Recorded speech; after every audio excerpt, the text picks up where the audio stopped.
Bienvenidos todos a un nuevo episodio de Procesión a la Calle. Esta semana tenemos la suerte y el honor de que nos acompañe el presidente de la Archicofradía de la Sangre, don Carlos Valcárcel Siso. Bienvenido, Carlos. Muy buenas. Hola, buenas tardes. Muchas gracias, Fran. Muchísimas gracias, Carlos, por aceptar, por coger ese guante y aceptar bueno, ya sabes que va a ser una cosa muy blanca y muy simpática y muy agradable, que aquí no es un programa comprometido, aunque la verdad que la Semana Santa de Murcia no hay nada, ¿no? De donde poder hacer mucha sangre, valga la redundancia de nuestra cofradía, porque solemos hacer las cosas bastante bien.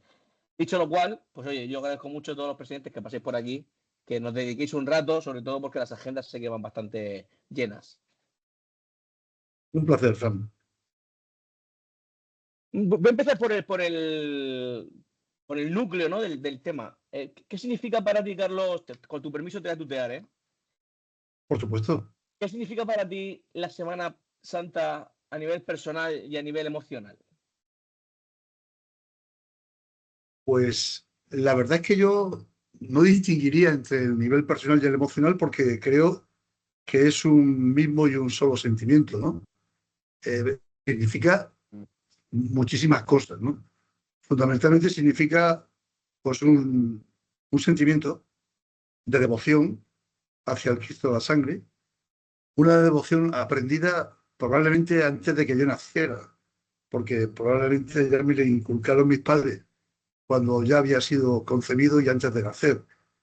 Yo probablemente fui colorado antes de saber muy bien lo que era ser colorado, porque yo nací en noviembre del año 53 y en abril del 54 mi madre me tejió una túnica, siendo yo obviamente un bebé, en la cual pues me llevaba el carricoche para ver la procesión, para ver ellos la procesión. Mi padre cargaba entonces en nuestro Padre Jesús de la Mercedes.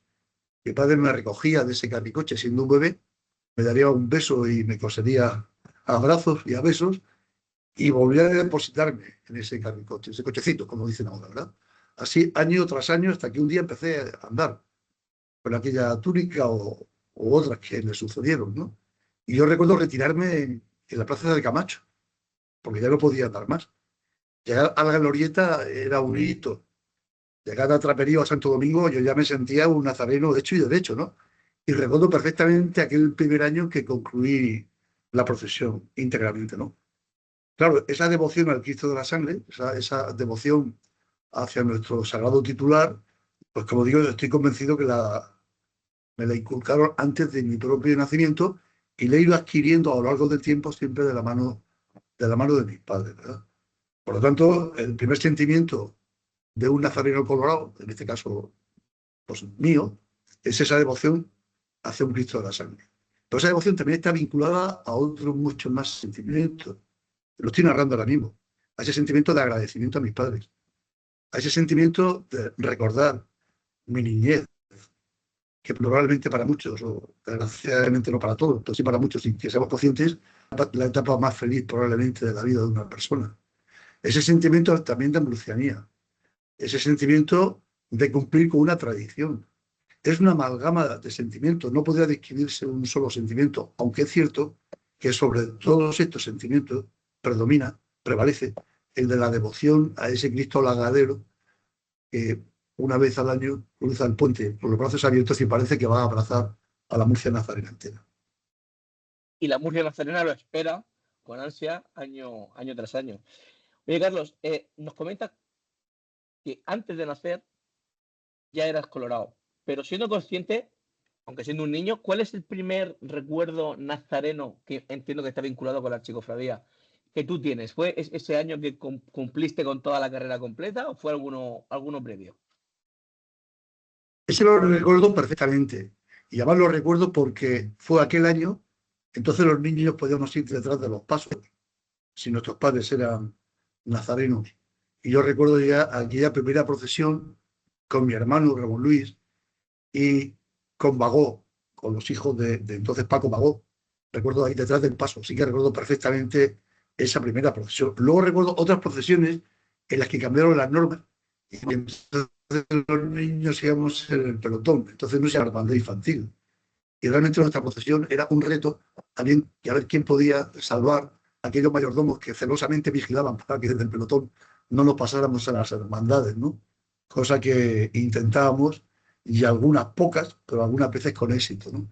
Pero sí que recuerdo aquella primera procesión, ¿verdad? Detrás del paso de las hijas de Jerusalén, mi padre cargando la punta de vara de atrás, y yo con el hijo de Antonio de Hoyos, con un hijo de Juan López, el fotógrafo, abuelo de Juanchi, Pueblo de y con los Juanchi. hijos de Paco Bago, de Paco Bago. Eso lo recuerdo perfectamente. O sea que a Pepe Bagó, al actual cabo de Andas de las Hijas, lo conoces más de un día. Sí, sí, y más de dos. Paco Bago es unos años mayor que yo. No voy a decir la diferencia porque tendría que contar con su consentimiento y sigue siendo mi cabo de anda, que ahí tengo lo que uno no debe entrar, pero perfectamente, desde que éramos él un poquito mayor que yo, menos joven que yo, digamos, pero perfectamente, de mucho tiempo. Ya su padre también, claro. Lo pagó es una saga vinculada a nuestro Padre Jesús de las Mercedes, que es el antecedente de las hijas de Jerusalén, y posteriormente las hijas, claro. Mi padre y las hijas, la tradición, yo heredé el puesto de mi padre y las hijas, ahora mi hijo Carlos heredó el mío en las hijas, y ya tengo dos nietos, cuatro nietos, tengo cuatro nietos que espero que cualquiera de ellos hereden también el puesto de mi hijo. De las hijas. Carlos, yo sé que tú has escuchado algunos de los programas anteriores y en muchos de ellos, no en uno, sino en varios, se nombra la figura de tu padre, de Carlos Valcarce de Mabor, y siempre hablando maravillas, como no puede ser de otra forma. Uno de ellos fue el nacernos el año Antonio Barceló, por ejemplo. ¿Cómo fue crecer siendo hijo de don Carlos Valcarce de Mabor, siendo una figura tan influyente en la sociedad murciana? Pues te voy a decir una cosa, Fran. Mi padre era una persona tan humilde y quien te conoció sabe que lo que estoy diciendo se ajusta rigurosamente a la realidad. De que en casa, hasta que fuimos bastante mayores, no teníamos la sensación, ¿verdad?, de lo que mi padre pudiera representar para la Semana Santa. No teníamos esa sensación porque mi padre, mm, yo supongo que él sí que lo sabría, pero no hacía sentir generosamente ese sentimiento, ni en casa ni fuera de casa. Mi padre fue un gran nazareno, para mí es mi referente, entre otras muchísimas cosas, como nazareno, y no éramos conscientes de lo que mi padre era para la Semana Santa, aportaba a la Semana Santa, hasta bastante tiempo después de que adquirimos la mayoría de edad. Uno puede pensar que eso se da a una razón de torpeza por mi parte, tampoco lo habría que descartarlo, pero yo más bien lo achaco a que mi padre no era una persona que hacía grandes ostentaciones ni grandes manifestaciones de lo que aportaba para la Semana Santa. Lo hacía con humildad, lo hacía con efectividad, pero con mucha humildad y con mucho sentimiento. Uno de los primeros libros de Semana Santa que yo me leí fue el de la Semana Santa del Azahar, que por aquí lo tengo todavía, por supuesto. Y es una pena que haya tan poca cosa de aquella época y gracias a Dios, gracias a tu padre, pues tenemos algunos libros donde podemos, bueno, pues aprender algo más, ¿no? De nuestra historia como Semana Santa. Más allá de la Semana Santa, él era cronista oficial de la ciudad de Murcia y un montón de cosas más. Entonces, imagino que eso, conforme fuiste creciendo, sí que te diste cuenta ya de que, bueno, papá es mi padre, ¿no? Es papá, pero es una persona que, oye, ¿dónde vamos? Pues o tiene que hablar, o le hacen un reconocimiento, ¿no? Y entonces entiendo que eso al final será motivo de orgullo más que de depresión, por decir, no, mi padre es que es una persona súper importante, ha sido posiblemente, mejorando lo presente, uno de los presidentes más importantes que ha tenido el archicofradía. Y no sé si eso, Carlos, para ti supuso una presión o al revés, un orgullo y decir, pues yo estoy aquí para seguir la línea de mi padre. Es un auténtico orgullo, no solamente desde el punto de vista de la cofradía, que por supuesto para mí es un privilegio presidir la cofradía. Y además para mí también es una gestión que, como me la inculcó mi padre, lo veo con una relativa facilidad, simplemente el continuar su línea, ¿verdad? Pero claro, mi padre no solamente nos inculcó el amor a la cofradía, mi padre nos inculcó un amor que sea el compendio de todo, un amor a Murcia, un amor a los auroros, un amor, por supuesto, a las tradiciones de Murcia, no solamente a las tradiciones de la ciudad, sino a las tradiciones de la propia región. Mi padre era un estudioso, le encantaba la historia, mi padre le encantaba el patrimonio, pero sobre todo a mi padre lo que le encantaba y escribía es sobre esa historia doméstica, sobre esa historia del día a día, sobre los sentimientos, sobre las emociones, ¿verdad? Que siente una persona, en este caso un enamorado de su ciudad, no de la ciudad que le vino a hacer, porque mi padre nació en Cieza, en Ujú. Campos de Cajitán. Mi padre vino muy joven a Murcia, de hecho era el hijo adoptivo de la ciudad, pero él hacía gala de ser ciezano, como obviamente todo el mundo lo sabe, hacía una gran gala y de una gran Murcia. Y mi padre lo que sentía era un gran amor por la ciudad de Murcia que no supo transmitir a todos los hijos. Por tanto, es un privilegio tener un padre así. Y el hecho de que yo quiera, o sea, como la quiero, pues probablemente no tiene el mérito que tendría otras personas si yo no hubiera tenido ese maestro que he tenido en enseñarme de pequeño a qué era Murcia. Por tanto, mi mérito de tenerlo sería escaso. Sería absolutamente achacable a mi padre, que fue quien desde muy pequeño nos inculcó a todos los hijos ese amor por Murcia. ¿Qué valores de tu padre, Carlos, a día de hoy llevas contigo como presidente de la Archicofradía? Que mi padre lo hacía así, tenía esta convicción o estos valores y yo esto lo sigo haciendo así. Yo he heredado de mi padre muchísimas cosas y en lo concerniente a la cofradía, lo que he tenido siempre claro es que teníamos que tener una cofradía unida, una cofradía donde no hubiera bando, una cofradía en la que el presidente o quien la dirija no tiene que ser muy personalista, que hay que compartir, que hay que delegar, que hay que ilusionar a la gente, que hay que formar equipos que trabajen por y para, en este caso, nuestra archicofradía, ¿no? Esto sí que es versión del padre, no hacer bando.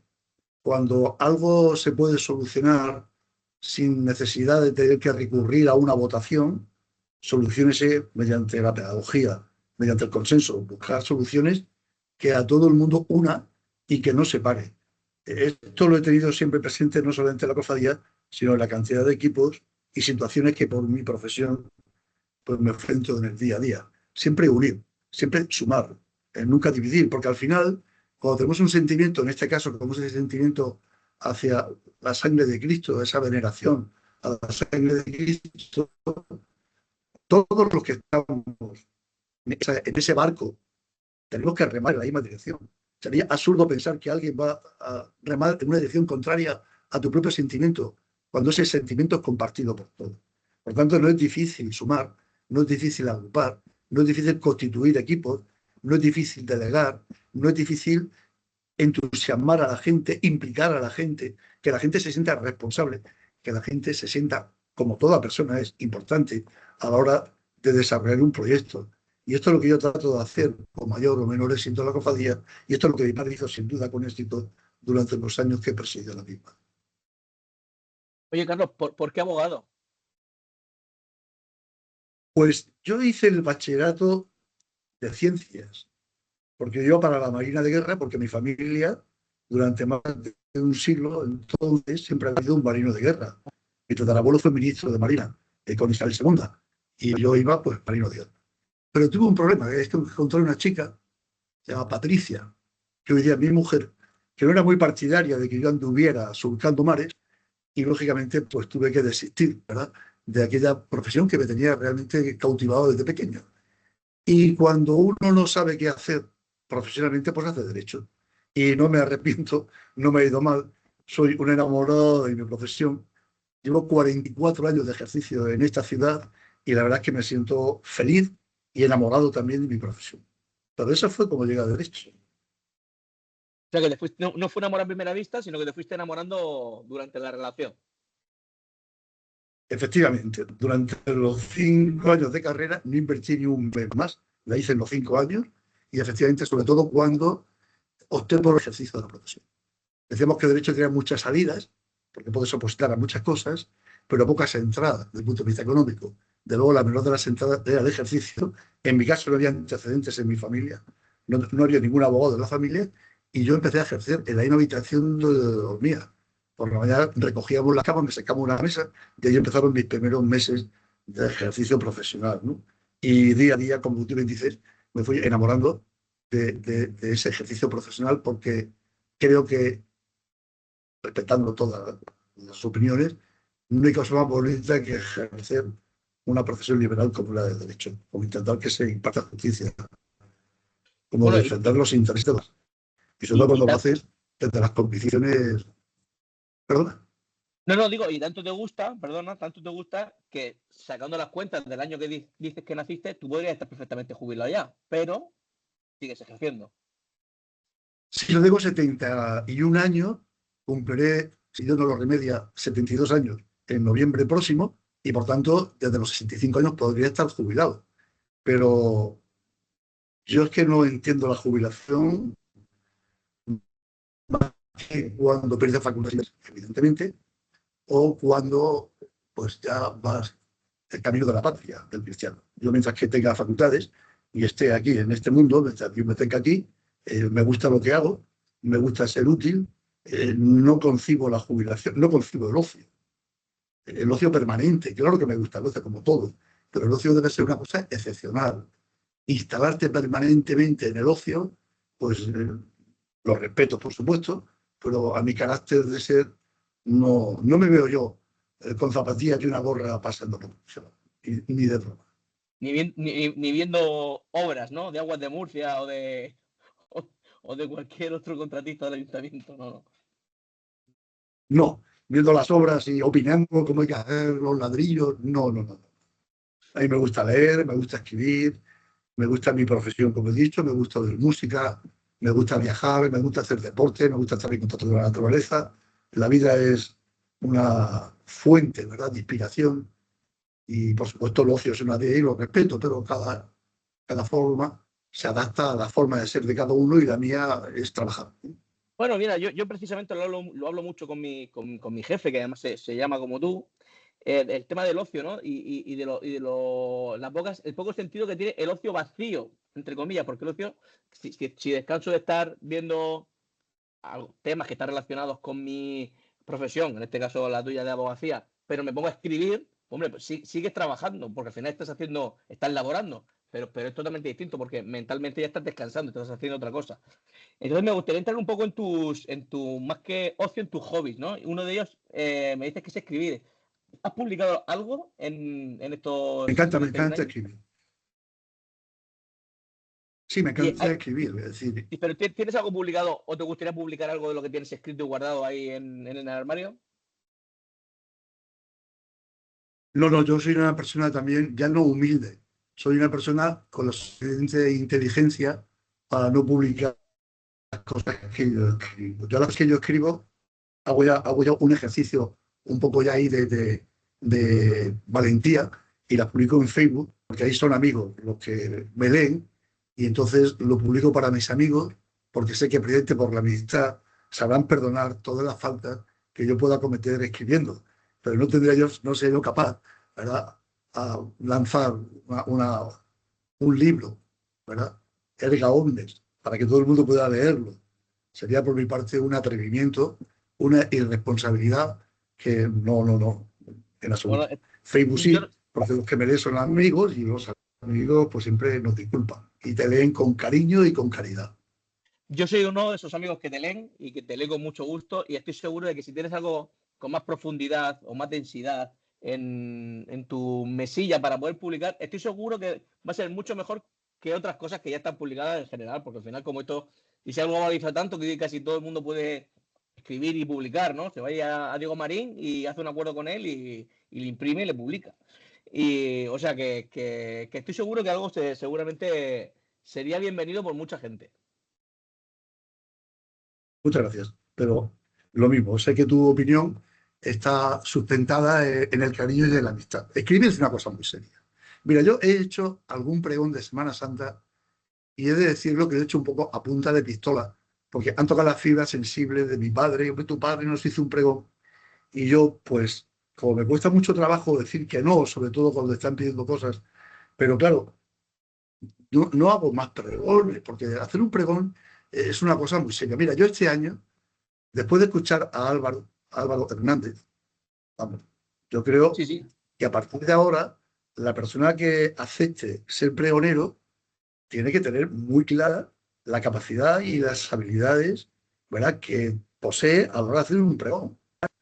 Si yo hubiera escuchado a Álvaro hace 5 años, yo no hubiera dado un pregón en mi vida, en absoluto. He dicho, no, ¿qué me está usted diciendo? Le hubiera recomendado que fueran a Álvaro, a que Álvaro les diera el pregón.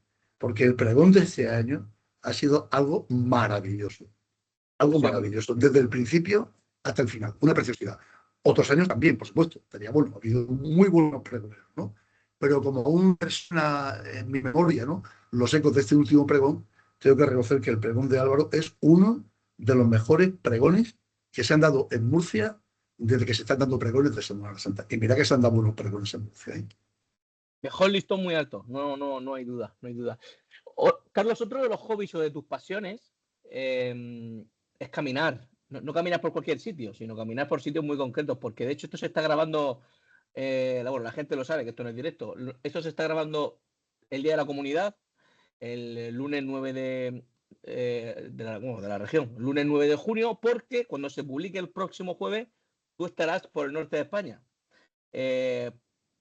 Cuéntanos un poco más esa afición o ese hobby de hacer Camino de Santiago. A mí me encanta caminar. Y me encanta caminar no por cualquier sitio, aunque camino siempre por cualquier sitio, porque yo no tengo carnet de conducir. Yo soy de las pocas personas que no tengo carnet de conducir, por tanto, mis desplazamientos son siempre a pie, ¿verdad? Si el desplazamiento lo tengo que cubrir algo más allá de lo que razonablemente debe ser cubierto a pie, pues te cojo un servicio público. Yo tengo mi tarjeta de tranvía, de autobús, y tengo siempre los taxis, que ya me conocen todos los taxistas, porque los utilizo con muchísima frecuencia, ¿verdad? Por tanto, yo estoy hecho a caminar porque carezco, ¿verdad?, de carnet de conducir. Y en consecuencia no tengo vehículo alguno de mi propiedad, a mi servicio, con el que me pueda desplazar, ¿no? Pero es verdad que esos desplazamientos, sobre todo cuando ya salen del centro de la ciudad, que es muy agradable, pues suelen ser un poco, pues, tediosos, ¿verdad? Pero si hay algo que me gusta, efectivamente, es caminar por la naturaleza, caminar por el campo, caminar por el monte, caminar por la playa. Y yo todos los años hago el Camino de Santiago. Hace unos minutos, antes de esta conexión, acabo de preparar mi mochila, porque mañana, martes, día 10, a las 6:27 de la mañana, sale un ave, la primera vez que voy a montar en ave, además, desde Murcia, ya os contaré, sale un ave hacia Madrid y después hacia Pamplona. Y por lo tanto yo mañana dormiré no en Pamplona, lo haré en Roncesvalles y empezaré mi camino desde Roncesvalles hasta Finisterre. Me encanta caminar, me encanta caminar. ¿Qué edición es la de este año? Me da un poco de corte porque es un poco una locura, pero todo el mundo tenemos nuestras pequeñas locuras, ¿verdad? Este es el 50 camino que voy a hacer. Este es el 50 camino de Santiago que voy a hacer. Al principio mis caminos eran mucho más cortos, caminaba una semana, 8 días, 10 días, pero a poco me fui organizando. La idea te puedes organizar, todo es cuestión de proponértelo. Y ahora mis caminos como mínimo duran por 20, 21, 22 días, incluso algunos he estado caminando hasta 30 y tantos días, ¿verdad?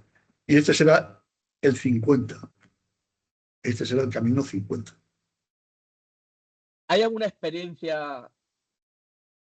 Bueno, habrá muchas experiencias, ¿no? Pero si te tuviese que quedar con una anécdota, experiencia, me da igual que sea más espiritual o más terrenal, ¿no? Pero digas tú, ostras, este año, por este camino, o en esta etapa, o al llegar o al salir, me pasó esto y esto fue para mí la leche. Sí, me han pasado muchísimas cosas en los caminos de Santiago, ¿no? He caminado. El camino de Santiago es un poco como la vida, ¿no? Tú un buen día empiezas a caminar desde el punto que tú has elegido ese año de partida, según el camino que hagas, y vas viendo unos señores que lo ves por primera vez en tu vida. Luego tú, el día siguiente vuelves a ver, si no a todos, aparte de esos señores. Y así sucesivamente en los próximos días, ¿no? Entonces vas viendo que son como los contemporáneos de la vida. Es decir, al final en la vida hay unos contemporáneos que nos cruzamos por las calles. A ti te pasará, hay gente que conoces, no sabes de qué, pero de vernos, pues hasta terminas saludándola, ¿verdad? Pero no para, no deja o no va más allá de un saludo, ¿no? Si no, el camino sí te interesa por esa persona. Y esa persona parece que la gente que va al camino tiene ganas de contarte algo. Todo el mundo va al camino por alguna razón. Es verdad que hay muchos tipos de razones. Hay razones deportivas, hay razones de retos personales, pero también hay razones, mucha gente lleva el peso en su mochila, y no me refiero a la mochila con la que cargamos los bienes materiales que usamos en el camino, ¿no? La mochila Sino personal su de cada cruz, uno. ¿no? Su cruz, la cruz Nuestra que todos cruz. llevamos. Esa cruz que todos llevamos en el camino toma forma de mochila. Y a veces esa cruz se aligera cuando tú vas contando a la gente, vas quitando el peso, cuando te vas sincerando con la gente y vas hablando con una sinceridad de esa persona a la que probablemente no vas a ver más en tu vida. Tengo que decir que recuerdo un camino que hice con Manolo Lara, otro magnífico nazareno y como un amigo nuestro que ha pasado también por tu programa. Aquel camino que hicimos en el año 2011 por el terremoto de Lorca, vendiendo rutas. Yo acompañaba a Manolo a aquel camino y recuerdo haber visto a dos chicos que nos seguían a través de internet, y eran de Pamplona. Y anduvimos unos días con ellos. Bueno, pues finalmente estos chicos han venido a Murcia, han estado como ir conmigo. Cuando vamos a hacer el camino por la zona donde ellos viven, que es Estella, hemos, hay muchísimas amistades, familias rezando. He visto padres de familia rezando, muchos extranjeros, muchos centroeuropeos. El camino es un camino, es la vida, ¿no? Y te da una experiencia tremenda y es un viaje hacia tu propio interior, es un lugar común, pero no por ello deja de ser menos cierto. Es un viaje hacia ti, es un viaje en el que tienes tiempo para pensar, para ver la naturaleza, para reordenar tus pensamientos, tus acciones, para meditar. No sé, yo aconsejaría que al menos una vez en la vida habría que hacerlo. El problema es que si lo haces una vez en la vida, es muy probable que no dejes ningún año de hacerlo porque te aseguro que engancha. Sí, es cierto, a ver, yo no conocía a nadie hasta hoy que hubiese hecho 50, ¿no? Porque ahora hay muy poca gente en España que lo haya hecho. Pero sí que es verdad que tampoco conozco mucha gente que haya hecho solo uno. La mayoría de la gente mínimo ha hecho dos, tres, el francés y el portugués o el primitivo. Y la verdad que la gente suele probar. Por tanto, la experiencia siempre suele ser muy buena. Incluso gente que físicamente no está excepcionalmente preparada, pero hace el esfuerzo y obviamente llega con más dificultad que menos. Pero luego repiten. Por tanto, algo debe tener y yo tengo muchas ganas de hacerlo, la verdad. Pues tiene esa mística tan especial que te engancha, sin lugar a dudas. Carlos, volviendo otra vez al mundo de la cofradía y a tu tierna infancia, o bueno, o ya juventud quizá, ¿cuál es el momento en el que tú decides implicarte en la cofradía? Porque claro, eras hijo de Nazareno, hijo de presidente además, pero tú tienes muchos compañeros presidentes que tienen hijos y que sus hijos no los haya llevado el Señor por el camino de la Semana Santa. Por tanto, no es una condición que seguro, ¿no? Que pueda pasar. Pero ¿cuál es el momento que tú dices, ostras, yo no solo quiero venir aquí una vez al año, el miércoles santo, y salir en procesión, o ir detrás de las hijas, yo quiero participar activamente en esta cofradía? Yo desde que era joven, incluso antes de tener los 18 años de edad, se podía ser directivo en la cofradía, en la que estoy hablando, los años 70, los años 75. Y yo he formado parte de aquella directiva, ¿verdad? Pero yo llegué a ser hasta secretario de la cofradía. Fui vicesecretario, fui vocal. Yo pasé por varios puestos de la junta directiva. Pero llegó un momento que cuando mi padre decide no continuar, porque no podía ya andar, no podía salir a la procesión, me parecía que un nazareno que no nada no podía ostentar ningún cargo de representación de la cofradía. Y mi padre presenta su dimisión. Ese grupo de directivos con los que yo había estado tratando muchísimos años antes, en esa época gente muy joven, pues estamos hablando de Paco Gómez, de Luis Fernández Mula, de Pepe Carreres, de Francisco Martínez, de Ángel Invernón. Ese grupo de directivos me anima a que yo me presente a la archicofradía. Yo estoy convencido que me animaban más que por la confianza o las expectativas que ellos podían esperar de mí, era por el cariño que le tenían a mi padre. Y pensaban que de alguna manera, jubilado a mi padre, mi presencia a la cofradía daba aquel sentimiento, ¿verdad?, de continuidad al que tú antes te referías, ¿no? Yo aquello lo acepté con reservas, porque la gente nos gusta gastar bromas y yo me veía, sin querer, me lo dijera, aunque a mí me habían convertido, si era Carlos I, yo sería Carlos II. Y Carlos II, sabes que fue el último Austria y era lechizado, porque lo anda bien de la cabeza, ¿no? Decía, hombre, van a pensar Sí, sí, que sí. soy Carlos II lechizado. Y yo tuve mis reservas, pero finalmente, pues acepté, habida cuenta pues eso, de la insistencia sana, sincera, en que aquel equipo tenían que yo entonces con 40 y pocos años de edad, yo me hiciera cargo de la cofradía. Pero antes de asumir la presidencia, había pasado por diversos puestos de la Junta Directiva. Oye, Carlos, y el día que tú ya no estés, ¿te gustaría que hubiese un Carlos III? En absoluto, pero en cualquier caso, eso siempre lo decide un cabildo. Y en este caso, por lo que respecta a mi descendencia, estoy convencido que mi hijo, tengo solamente un hijo, podría ser también una hija, porque en nuestra cofradía lo primero que hicimos cuando aquella directiva que yo presidía fue derogar toda aquella normativa que suponía un criterio, ¿verdad?, respecto al sexo, de discriminación. Por tanto, como todo el mundo podía votar, y podemos a la presidencia, todo el mundo, el recién cofrade entrado, sea penitente, o fuere mayordomo, o fuere. Pero en caso, ninguno de mis hijos va por ese camino. Y son cofrades. Mi hijo carga las hijas de Jerusalén y mis hijas salen de penitencias y las hijas también. O sea que fue una de las primeras cofradías sufragistas, ¿no? Por decirlo de alguna forma, donde todo el mundo podía votar de la misma forma y con el mismo derecho. Desde luego, las cofradías tradicionales, por distinguirlas de las otras no tradicionales, ¿verdad? Fuimos los primeros. Recuerdo que, y que pudieran ser también chicas las que cargan. De hecho, ya hay chicas cargando el miércoles y el Sí, sí. jueves santo también. Lo que pasa es que no vamos publicándolo porque tampoco hay que hacer grandes expectaciones. Sí. Aquí hablamos de personas, no hablamos de hombres y mujeres. Y cualquier persona que reúna las condiciones para poder cargar un paso, pues bienvenida sea. Y de hecho ya están cargando.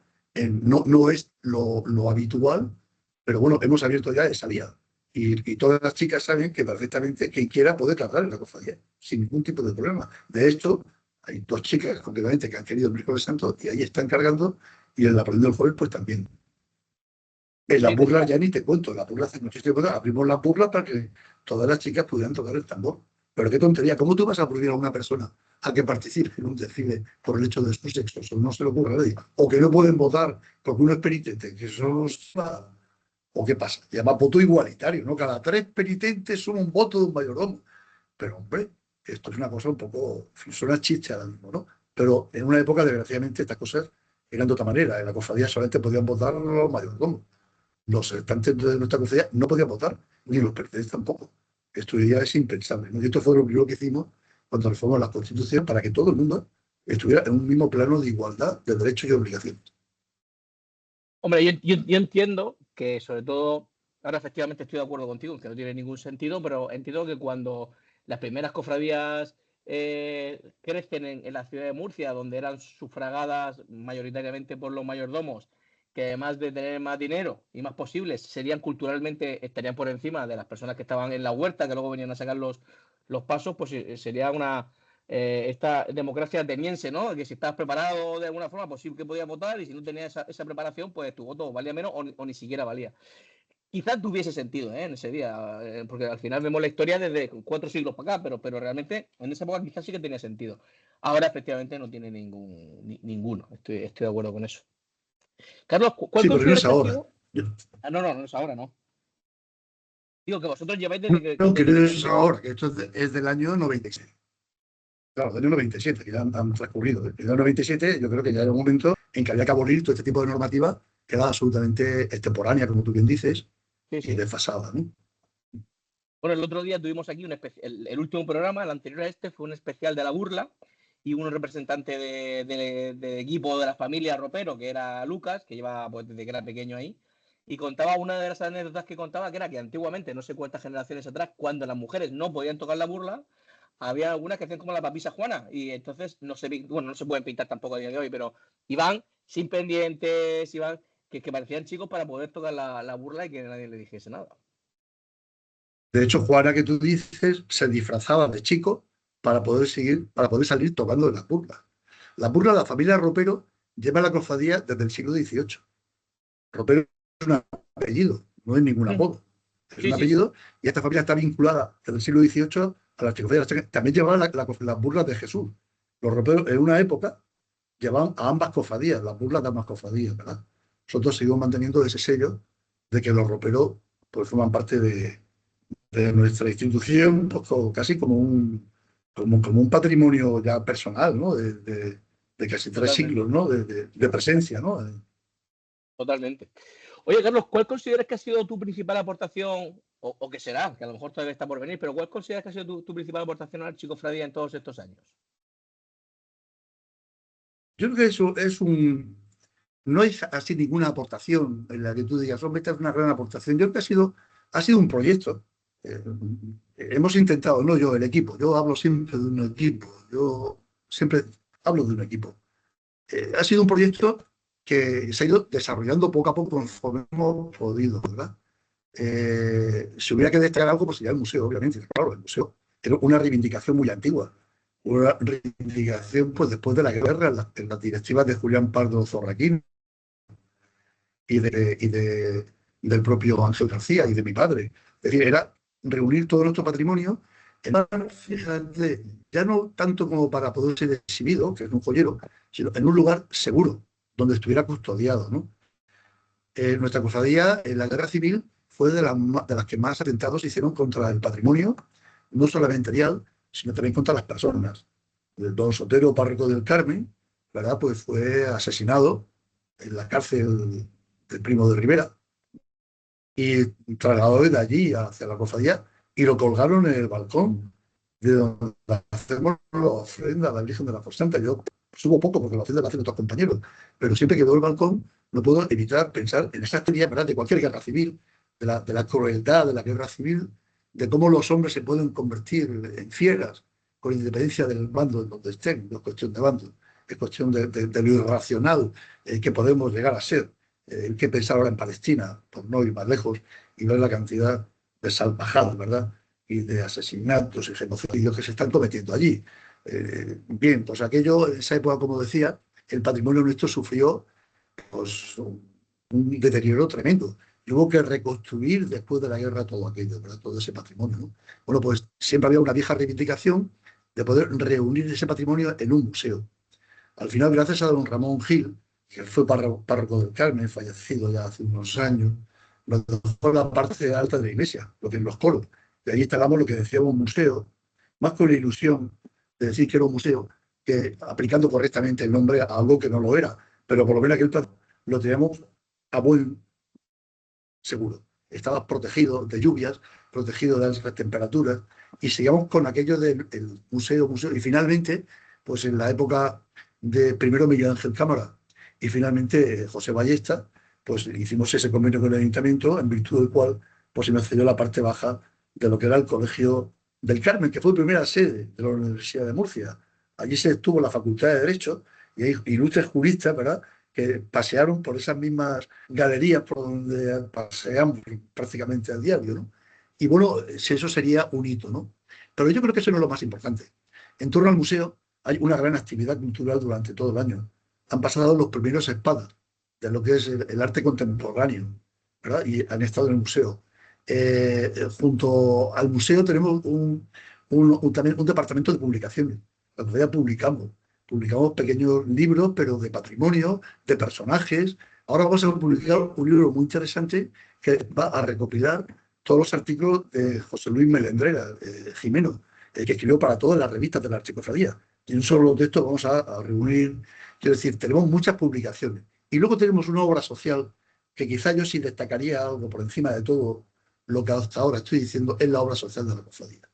Ya llevamos casi 17 años en una obra social que en un barrio como el nuestro, como el barrio del Carmen, tan carente, muchas personas de los elementos más esenciales, no digo por una vida cómoda, hablo de elementos vitales, esenciales para el día a día, pues la verdad es que tenemos la obligación de ayudar a aquellas personas que más nos necesitan, porque al final las cofradías se sustentan y se justifican y han de asentarse sobre los pilares del culto al titular, obviamente, las obras de caridad y fundamental es también lo que es el patrimonio de esa cofradía de conservar, ¿no?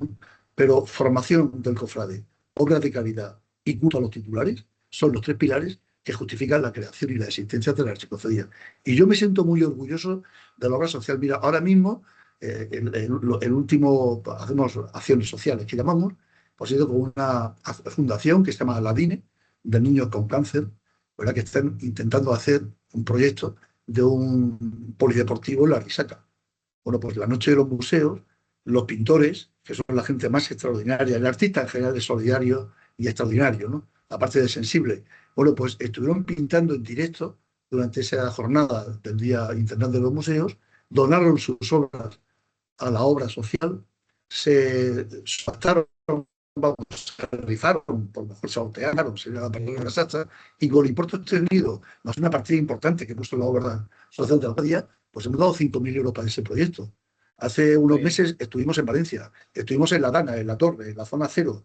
Hemos ido 3 veces allí, llevando material, llevando, y sobre todo llevando el calor, llevando la cercanía, llevando pues el saber que no estás solo cuando lo tienes, ¿no? Entonces, ¿qué es lo más importante? ¿Qué es lo más orgulloso te sientes? Sin lugar a dudas, la obra social. Estoy de acuerdo. Yo que estoy también muy dentro de la cofradía y de todo lo bueno que tiene, la verdad que la obra social, sí, porque por desgracia, y lo he comentado con algunos de los compañeros que han pasado por aquí, igual que en ciudades como Sevilla, que es verdad que las comparaciones son odiosas, pero es verdad que en ciudades como Sevilla, en general, la obra social está bastante bien cuidada, incluso algunos tienen economatos, las más grandes sobre todo, ¿no? Pero aquí en Murcia sí que verá aquí 3 o 4 que la utilizáis o la ponéis en valor todo el año y le dais vida todo el año, pero hay otras que en Navidad si es que se acuerdan o ni eso, cuando realmente creo que todas las cofradías deben de tener vocalía de caridad. Y es una pena que se nos olvide, ¿no? Esta pata tan importante como es la caridad dentro de unos estamentos religiosos como son las propias cofradías. Oye, Carlos, ¿qué desafío representa liderar una cofradía histórica, no de las nuevas, sino histórica, pero en el siglo XXI con todo lo que ha venido? Porque yo también sé que, bueno, obviamente redes sociales, digitalización de algunas cosas, nueva página web, que creo que estaba por ahí, y luego incluso cómo funciona, no sé si legal o fiscalmente, la propia cofradía, que también le habéis dado un giro a eso y es distinta a muchas otras.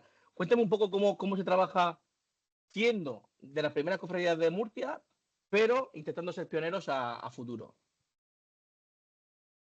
Bueno, de hecho, tenemos las redes sociales, es algo que son imprescindibles hoy día en la sociedad. O sea, la comunicación, cuidar la comunicación, lo ya a través de redes sociales. Tener una página web es tener, porque hay que tener una cuestión de prestigio. Ya nadie visita las páginas web para informarte del día a día. Hoy lo que funciona son los WhatsApp, ni siquiera los correos electrónicos. El correo electrónico ya es obsoleto. Ahora son WhatsApp o son el Twitter o X, es decir, son instrumentos de comunicación muy rápidos, ¿verdad? Muy, muy espontáneos, ¿no? Y esto la cofradía desde hace ya años se viene tratando con rigor, porque sabemos que son medios de comunicación importantes, no solo para nuestros cofrades, sino para la gente en general, ¿no? Desde el punto de vista fiscal, pues estamos ya en un régimen de transparencia fiscal. Es decir, yo he de decir que siempre lo hemos estado, siempre lo hemos estado, pero ahora, acogiéndonos a una legislación, pues estamos dentro de ese régimen, nosotros hacemos impuestos de sociedades y nosotros emitimos facturas de las cosas que vendemos, pero como contrapartida, y digamos, ese régimen de transparencia fiscal, pero como contrapartida tenemos una serie de beneficios de índole fiscal. Nosotros hemos adquirido hace unos meses una nave industrial para guardar los tronos y los demás enseres de la archicofradía y estamos exentos de pagar las transmisiones patrimoniales, que es un dinero importante. Cualquier donación que se haga a la cofradía está exento de tributo, que también es importante, está haciendo la cofradía. Estamos dentro de ese régimen fiscal porque al César lo que es del César y a Dios lo que es de Dios. Y en este caso el César, que es el Estado, pues tenemos que todos también sería otra función importante de la cofradía, es pues, tributar como todo el mundo tributa. Porque al final con nuestros tributos también se hacen obras sociales. Otras cosas también, que a unos les gustará más y a otros nos gustará menos. Pero es cierto que la sociedad se sostiene en lo básico a través de los tributos. Y a través de los tributos podemos tener una enseñanza pública, una educación pública, una sanidad pública, unas carreteras, unas autopistas, una esencia. Por tanto, la cofradía también quiere, en ese sentido, pues ser ejemplar. Y ser ejemplar adaptándonos a estas normativas que también nos reportan beneficios desde fiscal. O sea que legalmente, bueno, más que legalmente, fiscalmente, la archicofradía funciona como una empresa. Es que la archicofradía realmente es una empresa. En esa estructura fiscal la que nos tiene unificado. Claro, nosotros tenemos empleados, nosotros pagamos salarios, pagamos seguridad social, nosotros tenemos tiendas, nosotros vendemos, cobramos IVA, pagamos el IVA, nosotros hacemos el impuesto de sociedades, tenemos unos inventarios, tenemos unos planes de amortización sobre los bienes muebles de la cofradía. Es decir, es que tiene que funcionar como una empresa. Es que es una cofradía grande, la nuestra, como todas las cofradías. Y lógicamente hay unas que por el volumen económico pues tienen que ajustar también su forma de actuar a esta normativa. Además, que es obligado de cumplimiento. Es decir, no estamos haciendo nada que no debamos hacer.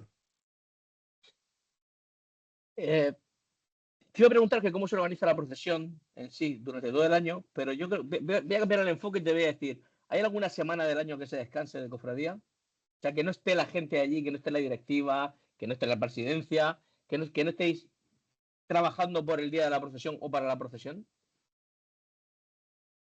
Porque la procesión es una parte de la actividad de la cofradía, pero es la parte, en cuanto a tiempo, la que menos ocupa. La cofradía tiene otras ocupaciones. Yo te puedo decir que yo voy todos los días a la cofradía y yo tengo que trabajar al menos, como mínimo, todos los días 2 horas en la cofradía. Yo tengo que realizar exposiciones de pintura. Tengo que hacer todo lo que es el protocolo de esas exposiciones. Yo monto las exposiciones. Nosotros no tenemos subvenciones. La Cofradía de la Sangre no tiene ningún tipo de subvención. El museo no percibe ni un céntimo de la administración pública. Todo lo que hacemos lo pagamos con nuestros presupuestos. Y nuestros presupuestos fundamentalmente provienen de la cuota del cofrade, la cual hace más de 28 años que no se ha modificado. Permanece inalterable. Hacemos economía. Un gestor tiene que economizar bien, tiene que administrar bien lo que tiene, correcto. No recibimos, por lo tanto, si algún día vas a las horas previas a una exposición, no te extraña verme a mí subir una escalera colgando un cuadro, junto con el director del museo, que es Pedro Alberto Cruz, que es menos habilidoso que yo a la hora de colgar el cuadro, pero lo sujeta para que yo pueda. Es decir, lo hacemos así, ¿correcto? Entonces, tú estás todos los días del año y luego tú recibes a gente en la cofradía, pintores, artistas, gente de la obra social que viene a exponerte un problema. Es decir, los protocolos de la archicofradía. Todo, 2 horas diarias, yo voy siempre a la archicofradía. La procesión es lo que menos tiempo se invierte en general, ¿no? Yo de la procesión, Fran, me ocupo poco. La procesión, ya te he dicho, yo delego. Yo tengo los comisarios, la cofradía tiene sus comisarios de procesión y tiene sus comisarios de estantes, y estos son los cofrades que trabajan. ¿Yo qué trabajo? Pues en los cursos de formación. Yo programo todos los cursos de formación y son meses. Empezamos en octubre y tenemos casi en marzo o abril. Eso sí es la competencia mía junto con el conciliario. Luego está todo el tema de cultos de la cofradía. Hay un comisario de cultos, se encarga de los cultos. Luego vienen las procesiones, pues están los comisarios de procesión. Yo sí que asisto a todas las reuniones que se celebran con los cabos de andas, con las dotaciones de cada uno de los pasos, con todos los celadores, con todas las hermandades. Sí, es una época de Semana Santa. Asisto a todas, porque tengo que estar allí para saludarlos, para decir que es lo que queremos. No que queremos que salgan bien en la procesión, que eso por supuesto, sino que queremos que sepan que la cofradía, además de la procesión, hace otras cosas. La procesión es una parte importante de la cofradía, pero no es la más amplia, no es la más importante. Y el problema de Murcia es que mucha gente piensa que la cofradía es la procesión. No. Por eso los años que llueve. Eso es así, mucha gente piensa. Por eso los años que llueve y una cofradía, Claro. una procesión no puede salir, pues la gente que solo va ese día lo siente mucho más que los que estamos relacionados con las cofradías todo el año, es porque al final vives otras cosas. Carlos, Eso, dicen que. Dime. no, lo que tienes toda la razón. Es decir, yo siempre digo, cuando nos ha llovido, luego está la gente tirada por las esquinas llorando. Digamos una cosa. Claro que es tristísimo que no salgamos, es frustrante porque es la ilusión, pero claro, es que te da juego a todo a una sola carta. Es que tu cofradía te está ofreciendo durante el año muchísimas más posibilidades, donde además te vas a encontrar perfectamente satisfecho, porque hacer cosas por lo demás te aseguro que satisface. Es decir, claro, te has apostado todo a la carta de la procesión, ha llovido y ahora estás tirado por una esquina desconsoladamente, porque estas cosas son así. Estas cosas desgraciadamente son así. Total. Dicen que un buen líder o un buen jefe, depende si es una empresa o lo que. Una de las cosas o de las características que lo definen es saber elegir y rodearse de gente que lo hagan mejor a él o a la institución en este caso. Este último año ha habido en la Archicofradía un cambio de estas personas, de estos perfiles que comentabas antes, que trabajan por y para la cofradía, y se ha rejuvenecido bastante, rejuveneció bastante. Por supuesto, dejando su hueco a las personas que estaban antes. Aquí no se echa nadie, sino que el que quiera estar, está. Y doy fe porque he compartido cenas con todos ellos.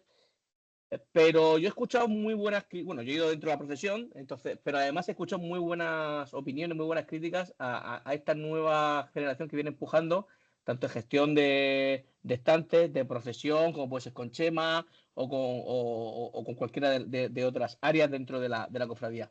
¿Te ha llegado también a ti esos comentarios? ¿Eres consciente de que ha sido un acierto este cambio? No solamente me han llegado, que me han llegado obviamente, sino que yo he provocado que esos comentarios se hicieran. Quiero decir, yo he elegido un equipo, obviamente, he elegido un equipo joven, porque tocaba ya, es decir, cada uno tenemos nuestra fecha de caducidad, y además también un equipo de gente, no nos engañemos, que no creo que me equivoque si digo que de entre ese equipo que sea las elecciones del mes de enero, ahí está el próximo presidente de la cofradía. A mí no me cabe la menor duda. Desde ese grupo de gente hay muchísimas probabilidades que esté el próximo presidente de la Archicofradía del Cristo de la Sangre. Y con esa intención hemos invitado a que vengan a que conozcan más todavía la cofradía, para que cuando les llegue el momento de presidirla y de formar un equipo para que la vida de la cofradía continúe, pues sepan lo que hay ahora y luego modificarán, obviamente, lo que no les guste o suprimirán aquello. Normal, como todos los equipos que queríamos. Luego, lo has dicho, todos somos 15 directivos los que han sido llamados, porque lo han pedido ellos mismos, ¿no? Desde mí ya yo me doy de baja y que entre sabia nueva. No son directivos, pero siguen siendo asesores. Y de hecho, a todas las directivas se cita a los directivos y asesores. Y es más, hay un acuerdo, a propuesta mía, de que a la hora de votar tiene el mismo valor el voto del directivo que el voto del asesor. Asesor. ¿En qué consiste, Fran? Que no hay que votar. Es que esto debe ser de consenso. O sea, votar es llegar ya a la última extremo de la palabra. Cuando la palabra no convence, entonces queda el extremo de la palabra, que es la votación. Hay que evitar la votación. Hay que consensuar. Y llevamos ya desde el mes de enero que sabemos elegir el último cabildo, y aquí no se votan muchas cosas. Se votan pocas cosas. Se consensúan todas y al final todos estamos de acuerdo porque todos remamos en esa misma dirección. ¿Y qué criterios soléis seguir, Carlos, para poder incorporar a estos nuevos integrantes a cargos de responsabilidad, como puede ser pues Rafa Melendrera, como puede ser el propio Chema que comentábamos antes, o como cualquiera de ellos? O sea, ¿en qué os fijáis o qué es lo que tienen que tener estas personas, por si nos está viendo alguien que en un futuro le gustaría ser miembro de una junta directiva, en este caso de la Archicofradía? Siempre necesito que tengan ganas de trabajar, fundamental. Pero que tengan ganas de trabajar pensando que la cofradía no es el miércoles santo y las vísperas. Que la cofradía tiene una vida intensa durante todo el año. Por tanto, quien quiera ir a la cofradía tiene que saber de que tiene una obligación, ¿verdad? Que no se circunscribe única y exclusivamente a la procesión. Rafa Menendera ya estaba conmigo de hace años, es el actual comisario de culto, ¿no? ¿Qué perfil? Primer, perfil trabajador. Segundo, perfil nazareno. Perfil nazareno, la gente comprometida con la archicofradía. Y que tenga además, y tenga claro lo que es una archicofradía. Que tenga claro lo que te he dicho antes, es decir, que una archicofradía se tiene que establecer sobre esos tres pilares: el culto, la formación y las obras de caridad. Si eso se tiene claro y se quiere venir a trabajar bajo esas premisas que creo que son lo que justifican la cofradía, es decir, bienvenidos sean todos. ¿Qué es lo que he visto? Pues mira, en Chema, gente que ha entrado dando, en Joaquín Bernal, Rafa Melendera ya estaba, Joaquín Cerdá, Ricardo Zaragoza ya estaba también. Es decir, he visto juventud, he visto ilusión, he visto fe, he visto trabajo. No, y preparación, Y he porque todos visto los que me han nombrado están preparados. y preparación, no, claro, y compromiso. Todo eso, todo ese compendio de esas virtudes que las tiene, y alguna más que a mí se me habrá escapado por nuestro torpeza a la hora de analizarlas, es lo que justifica que esté todo el equipo ahí, evidentemente, claro que sí. Y además un magnífico equipo del que me siento, bueno, encantado.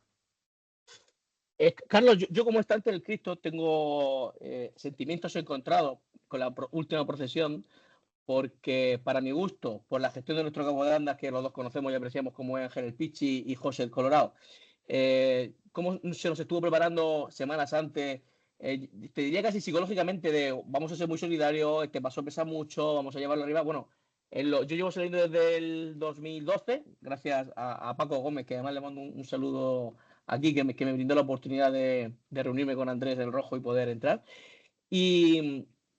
Y en todos estos años, creo que ningún año el trono ha andado tan bien, y digo con conocimiento de causa porque he ido debajo, tan bien como este año. Pero tuvimos el pequeño percance, como de casi todo el mundo ha sabido, de que se nos rompió, digo, no lo rompimos nosotros, como también está demostrado, sino que se nos rompió un brazo de luz. ¿Eso cómo ha evolucionado, Carlos? ¿Ha afectado alguna parte más del trono? ¿Va a haber algún problema para sacarlo el año que viene? ¿No? ¿Se está viendo? Este año hemos tenido ese percance de que se ha roto, porque se venció uno de los brazos del trono. Vuelvo a insistir, uno de los brazos del trono, no del Cristo, uno de los brazos del trono. El Cristo, gracias a Dios, está absolutamente intacto en lo que a su obra se refiere. Venció uno de los brazos, concretamente el brazo de la izquierda, y no causó ningún daño ni al ángel ni al Cristo tampoco. Entonces, ¿cuál es la situación? Pues la situación ahora mismo, lo primero que hicimos después de Semana Santa es llevar el trono, llevar a Manuel Ángel Lorente a que revisara el trono.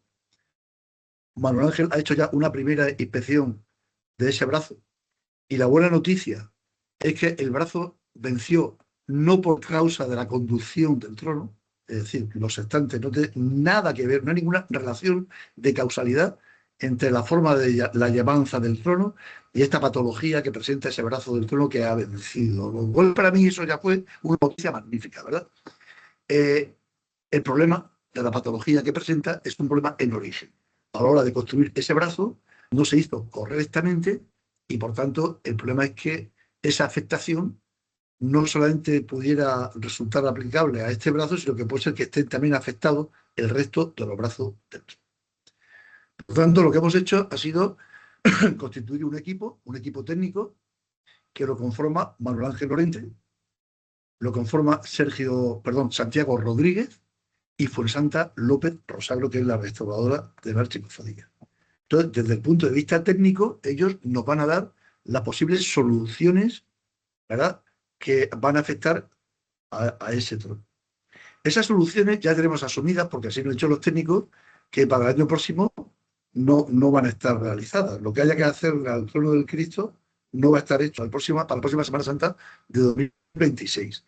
Por tanto, estamos barajando la posibilidad, cada vez más real, más que una posibilidad, hablemos ya de una realidad, de que el antiguo trono del Cristo se va a preparar para que en la Semana Santa de 2026, en la próxima Semana Santa, el Cristo se ubique en ese antiguo trono, mientras que se sigue trabajando con el trono afectado a ver qué tipo de solución nos dan los técnicos.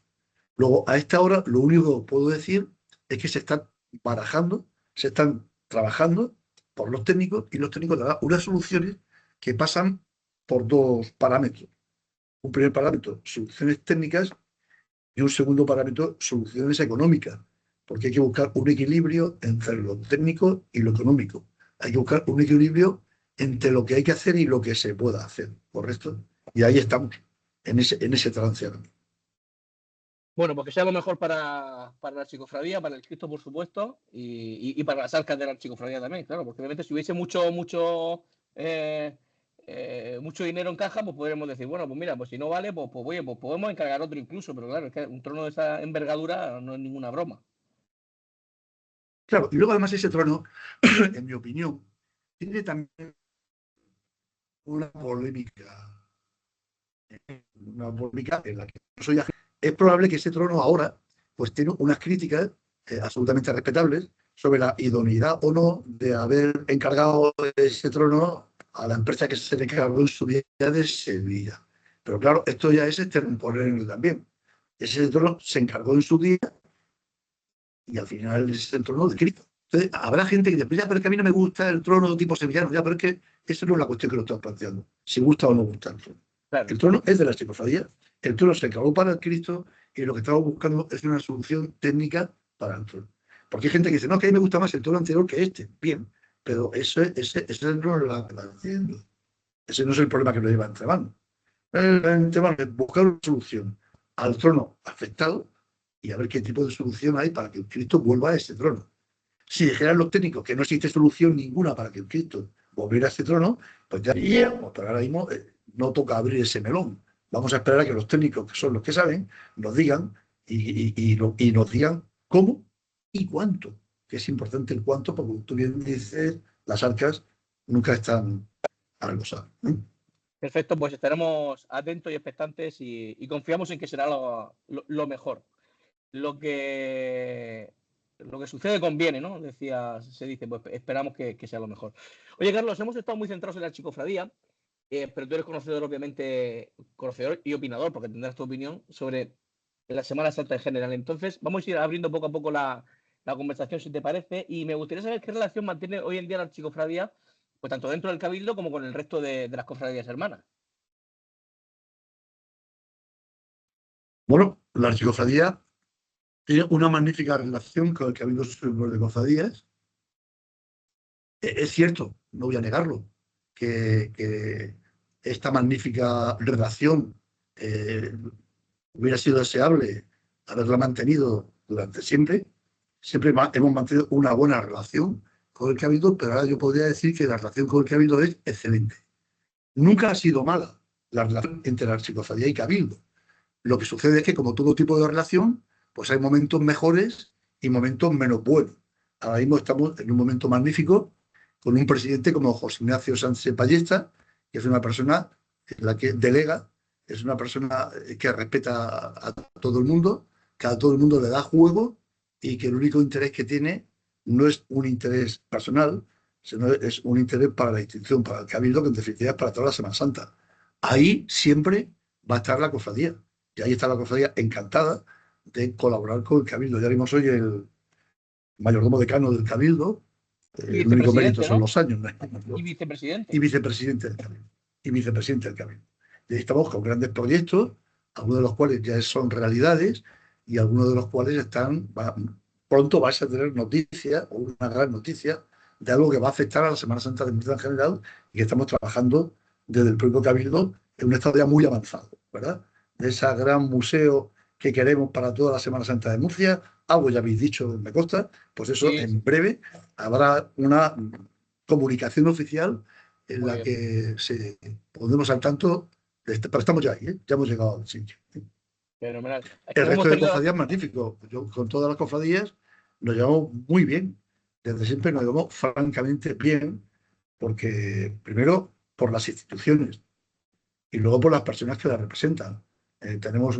Bueno, siempre ha sido así y ahora no, no es ninguna excepción. Es decir, todas las personas que dirigen las cofradías son unas magníficas personas con las que sería imposible llevarse mal.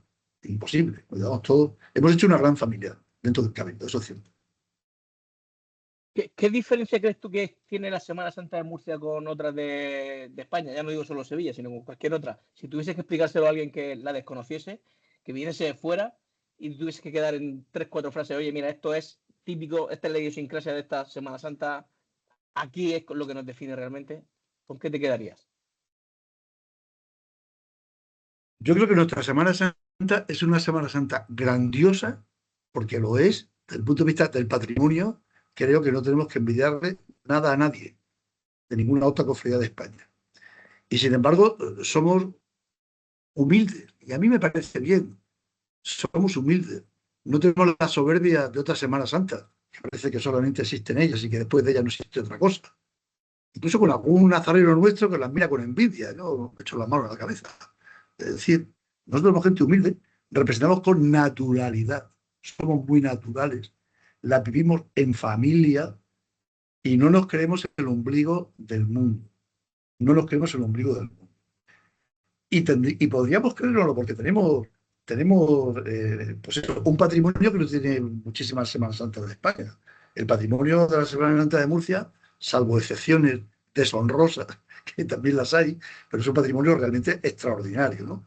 Pero no nos creemos el ombligo del mundo. Yo hay otras Semanas Santas, no voy a dar el nombre porque creo que no es necesario, están en la mente de todos, que se creen que después de ello viene el diluvio universal y que se van a Roma a hacer una procesión y van los cuatro que le siguen, pensando que ellos iban a deslumbrar todo el Imperio Romano con Bizancio y con el Imperio Austrohúngaro y no sé qué más pensaban, ¿no? Es decir, esto, nosotros, gracias a Dios, no somos así. Somos gente normal, la gente humilde que hacemos las cosas con naturalidad. ¿Y cómo definirías tú el carácter del nazareno murciano? ¿El nazareno de fila, del estante? No, no te he entendido, se corta un Digo que poco. cómo definirías el carácter, del nazareno murciano, de ese estante, de ese penitente o mayordomo, de cualquiera de los personajes que estamos dentro de la Semana Santa? El carácter nuestro. Sí. Por nuestro carácter, yo digo, la Semana Santa, el nazareno murciano es procesionista.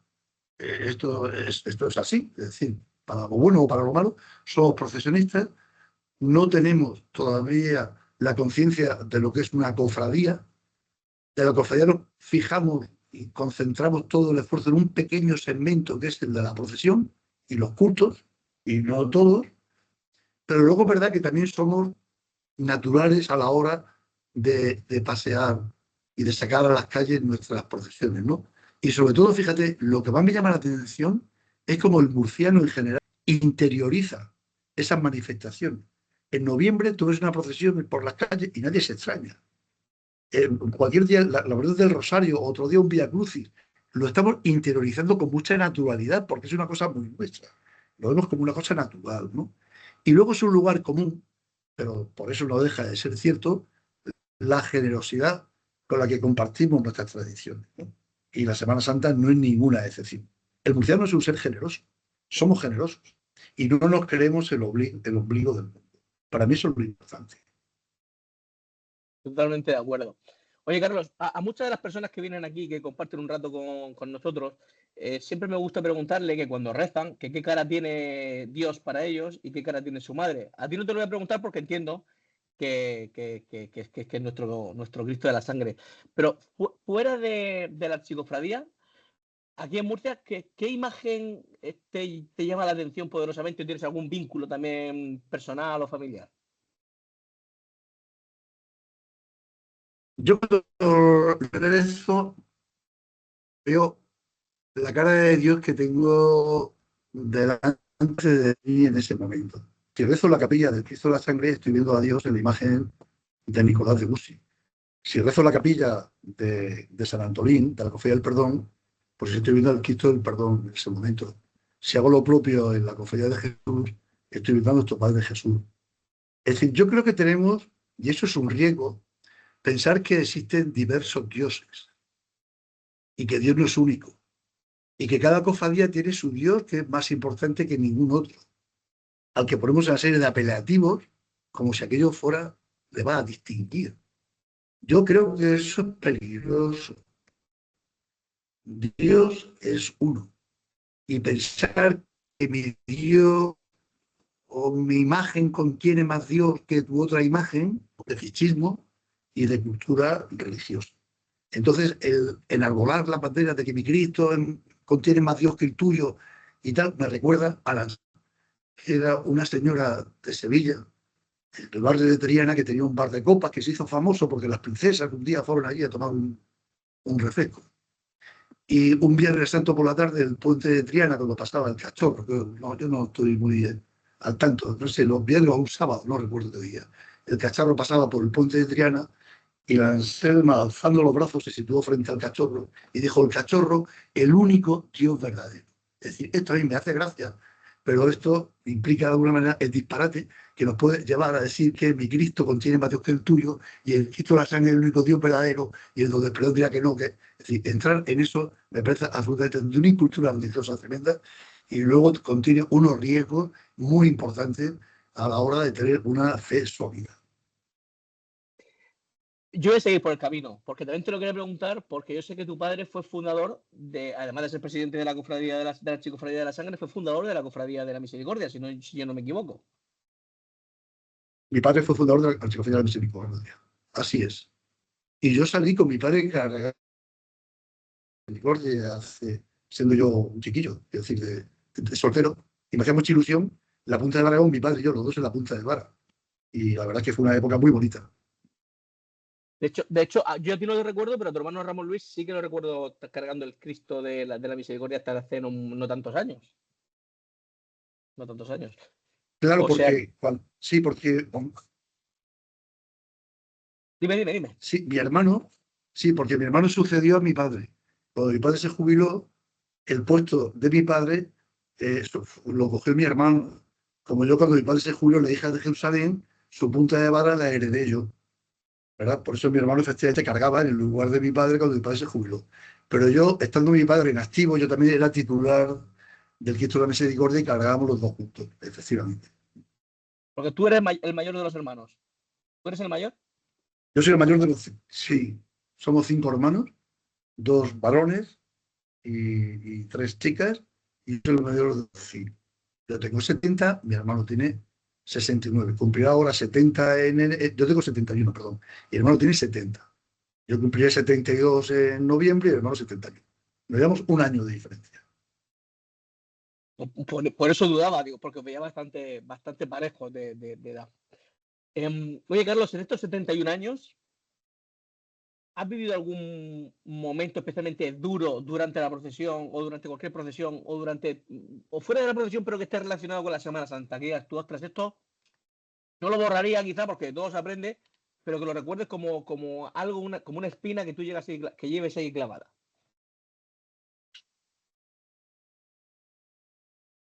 El momento más duro que yo recuerdo fue un miércoles santo. Fue el miércoles santo que mi padre dijo que ya no podía seguir saliendo en la procesión, que sus piernas no le respondían y que no podía salir. Y yo recuerdo que ese miércoles santo ninguno de los hijos nos vestimos de Nazareno. Y acompañamos a mi padre a ver salir la procesión y a ver salir al Cristo de la Sal. En ese momento todos estábamos dando muestras de entereza hasta que salió el Cristo por la puerta y mi padre rompió a llorar y nosotros con él también. Ese fue el momento más duro que yo de mis procesiones en un miércoles santo. Y ha sido el único año que no te has vestido de colorado. ¿Perdona? Digo que ha sido el único año que no te has vestido de colorado. No me vestí, esa es la única vez que no me vestí de color, cuando mi padre dejó de salir. Siempre me vestí, bueno, a excepción del año 2022, que suspendimos la procesión a las 12 de la mañana, porque nos daban lluvia, aunque el sol estaba a todo lo alto, y lógicamente no me vestí de nazareno, aunque sí que estuve rezando al Cristo para que lloviera, lo reconozco. Sí. Porque habiendo suspendido la procesión a las 12 de la mañana, si a llover, yo me tengo que ir de Murcia. Por tanto, le rezaba yo al Cristo para que no me diera a mí la razón, sino a los hombres del tiempo que nos habían asegurado que iba a llover por la tarde, como efectivamente, final y desgraciadamente, pues toda la tarde estuvo diluviando. Lo Ese recuerdo. día no me vestí de color. Lo recuerdo perfectamente. ¿Cuáles crees que son las principales amenazas que pueda tener la tradición de la Semana Santa en Murcia? Si es que crees que puede tener alguna amenaza. ¿Alguna persona? Amenaza, algo que creas que puede terminar o que puede llegar el momento en el que digas, es que veo poca juventud, es que, no sé, cualquier cosa que tú creas que puede ser malo o que sea una amenaza para la continuidad de la tradición. Para la Semana Santa. Sí, Hombre, en Murcia es complicado porque, como te decía antes, lo asumimos de una forma muy natural, lo interiorizamos de forma muy natural. Yo creo que la amenaza para la Semana Santa, pues es el perder esa tradición, el que se produzca un desplazamiento de esa tradición y se nos diga que finalmente el ser cristiano o ser tipo de compromiso desligado de la tradición. Y en eso se está trabajando, sobre todo cuando se cosifican las imágenes. Las imágenes no son cosas, las imágenes son sagradas. Hoy día hay una tendencia a la cosificación. Todos son cosas, al final es una madera, es una peluca. Si se trabaja en eso y hay gente que tiene interés especial en trabajar en eso, pues claro, eso sería una amenaza. Lo que pasa es que yo quiero pensar en que seamos lo suficientemente inteligentes y sobre todo que sepamos de dónde venimos y cuáles son nuestras tradiciones para que esto nunca se produzca. Pero el peligro sería la cosificación de las imágenes. Carlos, ¿hay algún aspecto de tu trabajo como abogado que te haya ayudado al desempeño de presidencia en la cofradía y viceversa? ¿Algo que hayas aprendido del mundo cofrade que te haya valido como abogado? No te he entendido, Fran. Digo que ¿hay algún aspecto de tu trabajo como abogado que te haya valido para aplicarlo en gestión, como sea, dentro de la archicofradía? ¿Y algo en el mundo cofrade que te haya valido para aplicarlo en el mundo laboral? Claro, en ambos sentidos, en los dos sentidos. Mi formación como jurista me ha servido sobre todo a la hora de redactar no solamente las constituciones y reglamentos de la archicofradía, sino incluso hasta los del propio cabildo, otro tipo de asociaciones con las que voluntariamente, interesadamente, altruistamente y sobre todo con muchísimo gusto he colaborado, ¿no? Y también como abogado he tenido grandes experiencias que me han valido para el ejercicio de mi profesión por el contacto con la gente, por saber escuchar a la gente, por saber ver un punto de vista a veces distinto al tuyo, ¿no? Y saber que las cosas no son como uno las piensa y son buenas porque las piensas tú, sino que las cosas a veces eh, tienes que ponerte en los zapatos del otro o en la perspectiva de la mirada del otro para tener un análisis mucho más objetivo, mucho más real, mucho más eficaz, en consecuencia. Claro, que desde el punto de vista profesional mi presencia en esta directiva me ha enriquecido y mucho, ¿verdad? Y yo modestamente también, en el otro sentido, he aportado mis conocimientos jurídicos pues a la hora de redactar convenios con la administración o a la hora de reformar constituciones, etcétera. Por supuesto que sí.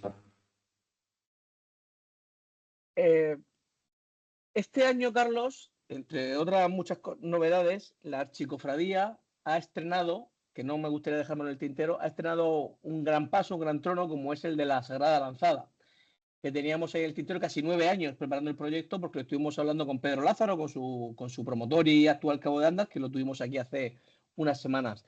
¿Qué supuso para ti poder sacar un proyecto que tanto, no sé si la palabra es sufrimiento, pero sí que tanto trabajo has llevado detrás? Bueno, para mí es una satisfacción el que ese proyecto finalmente se haya hecho una realidad. Es un proyecto que pasó por unas etapas muy complicadas, ¿verdad? Tan complicadas que en algún momento incluso pues, se dudó si ese proyecto finalmente podía ser materializado, ¿no? Pero final y felizmente pues el proyecto ha sido llevado a cabo y al final yo creo que tenemos el derecho, la cofradía tiene el derecho de seguir escribiendo a través de la gubia de los sepultores lo que es el pasaje bíblico de la pasión de Cristo. Porque mucha gente dice, ¿y por qué decís eso? Una cofradía antigua, ¿por qué tenéis que modificar? ¿Por qué tenéis que incorporar? Porque no renunciamos al derecho a seguir haciendo esa catequesis en la calle de la pasión de Cristo a través de esa representación en la madera, ¿verdad? De esas escenas de la pasión. Y esto además no solamente para que se vea durante unas horas un miércoles santo, es que la cosa tiene un patrimonio. Y esa obra de Bernal Redondo se incorpora al patrimonio de la cofradía para disfrute de cuanta gente quiera presenciarlo. Y no solamente una noche de miércoles santo, sino durante todo el año. Y por tanto nosotros no renunciamos, ¿verdad?, a seguir escribiendo, ¿verdad?, a través de la gubia de escultores esos pasajes de la pasión que aún no estaban en nuestra archicofradía. Y eso no lo vemos como un retroceso, ni lo vemos como mancillar algo, no. Es que la cofradía de la sangre ha sido una viva desde siempre. Y ha sido una cofradía que tiene sus propios cánones. Y nos sujetamos a lo que libremente deciden los cofrades. Y es causado cuando habla de los colegios del Carmen. Y efectivamente, somos los liberales del Carmen. Y lo vamos a seguir siendo. Por supuesto que sí. Carlos, ¿tú cómo te imaginas a los liberales del Carmen dentro de 50 años?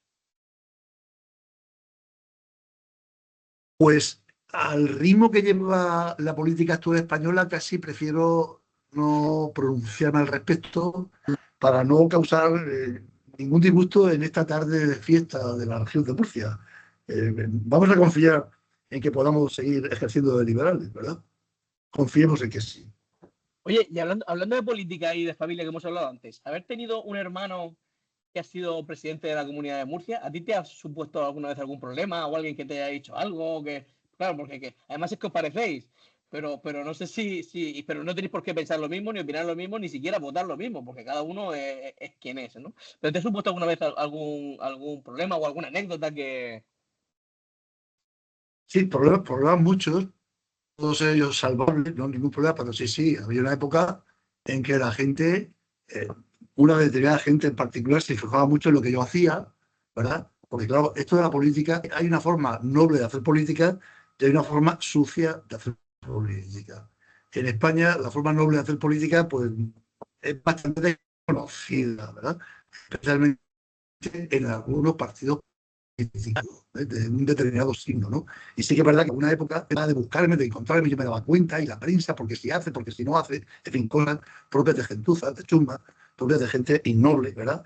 Pero vamos, nunca ha sido un problema insalvable, porque yo, gracias a Dios, de hecho era público y de hecho a mí jamás nadie me ha llamado ante un tribunal, ni nada de esto, ¿verdad? No como otros, de los que siempre achacan a los demás, ¿no? Pero sí que se producen cosas porque no eran agradables, ¿no? Pero ya sabíamos en la familia de que tener un hermano político, pues siempre había lo que se llama las víctimas colaterales, ¿no? Y era eso, es como las moscas en verano, ¿verdad? Sí, Son muy totalmente. pesadas, pero no tenemos remedio sufrir, pues así lo hemos tomado, ¿verdad? Con deportividad. ¿Eh?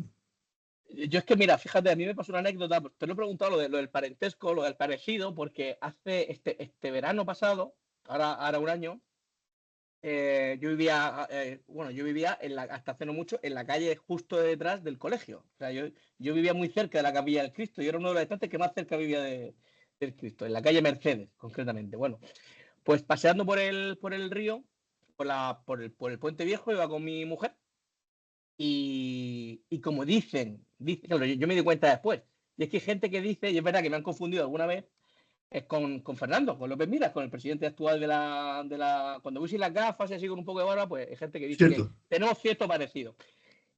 Total, que íbamos paseando tranquilamente una tarde por el Puente de los Peligros, cruzando hacia Murcia, y me cruzo con un señor y me dice, de forma bastante violenta, o te estás cargando el barrio, o se estés cargando el barrio y te paseas por aquí impunemente o algo así, sin vergüenza. Algo así me dijo. Y cuando, claro, yo me quedé y cuando pasan 2 o 3 segundos, entonces me dio la vuelta y me voy a buscarlo porque yo para eso soy bastante flamenco, no para propiciar ningún enfrentamiento, sino porque me hizo usted a mí eso, y entonces me dice mi mujer, creo que es de los que te ha confundido con López Mira. Y efectivamente era eso lo que había pasado. Y entonces me acordé de ti porque, claro, porque para que estés con tu hermano, hombre, los que os conocemos un poco más a ti, pues obviamente no somos capaces de distinguir, pero al final los dos, pues con el pelo bastante blanco, una configuración corporal similar y tal, y por eso era, que siempre deja alguna anécdota. Eh, No, yo afortunadamente ahí no he llegado y luego esa confusión nunca se ha producido y gracias a Dios tampoco en el Puente Viejo, porque probablemente lo hubiera tirado al río directamente. O sea que gracias a Dios no he tenido ese sí, punto. no es un buen sitio para tener Metafóricamente, confusión. metafóricamente. Sí, totalmente, totalmente. Oye, ¿hay alguna tradición familiar o íntima, Carlos, que repitas año tras año el miércoles santo? Sí, la comida, desgraciadamente mis padres ya murieron, entonces esa comida se traslada a mi casa. Entonces en mi casa el miércoles santo hacemos una comida previa y vienen todos mis hermanos, mis sobrinos, mis nietos, todos nos vestimos en casa. Y esa comida, pues siempre hay un recuerdo entrañable hacia mis padres, ¿no? En esa comida todo es colorado. El mantel es colorado. El ribete blanco por los cíngulos blancos. Y luego el tomate y los pimientos son más colorados que nunca. Y Que también nunca. adornan, ¿verdad? Con la ensaladilla rusa. Y bueno, la verdad es que sí, es una comida muy entrañable porque, pues de alguna manera, están mis padres presentes en ella. Y en todos estos años, en estos 71 años, ¿ha habido algún momento en el que lo haya pasado mal, pues porque haya sido por un tema o profesional, o de salud, o de familiar, en el que le hayas tenido que pedir algo al Cristo de la Sangre? Hay muchas veces, es mi refugio, pero ya no solamente así en cosas graves, sino en el día a día. O sea, cuando algo no ha ido bien, te vas a la capilla y yo salgo absolutamente reconfortado. De cosas, además, permíteme la expresión, nada, ¿no? Ujú. Porque a veces nos hacemos un mundo de nada y cuando miras a tu alrededor y ves la cantidad de desgracias que sufren las personas, que son desgracias de verdad, te avergüenzas de tus cuitas y te avergüenzas de tus tribulaciones, cuando realmente luego estás viendo lo que realmente es lo mal de verdad, ¿no? Pero sí, sí, claro, la cofradía y el Cristo para mí es balsámico, es un refugio, es un bálsamo de paz. Ujú. Y mis compañeros, los cofrades, claro que sí. La verdad es que es una pena que yo voy mucho a ver, cada vez que puedo también voy a verlo, ahí a la capilla, y es verdad que siempre hay alguien, o casi siempre hay alguien, pero suele estar bastante solo y me da mucha pena. Creo que la devoción que tiene el Cristo, creo que los que en el resto del año nos acordamos poco de él, fíjate. Es que hoy día en general nos acordamos poco de Dios, Fran. Nos acordamos poco de Dios, ¿verdad? Y nos acordamos poco de Dios incluso en la vida cotidiana, porque aquí todavía tienes que hacer, entre comillas, el esfuerzo de ir a verle a la capilla. Pero es que cuando no tienes ningún esfuerzo, cuando estás en tu mesa de trabajo, o estás paseando por la calle, o estás hablando, tampoco te acuerdas de Dios. Es decir, y ahí no tienes que hacer ningún esfuerzo. Estás en tu mesa, o estás comiendo con unos amigos, o estás paseando simplemente por las calles, no hay ningún esfuerzo y tampoco te acuerdas de Dios, ¿no?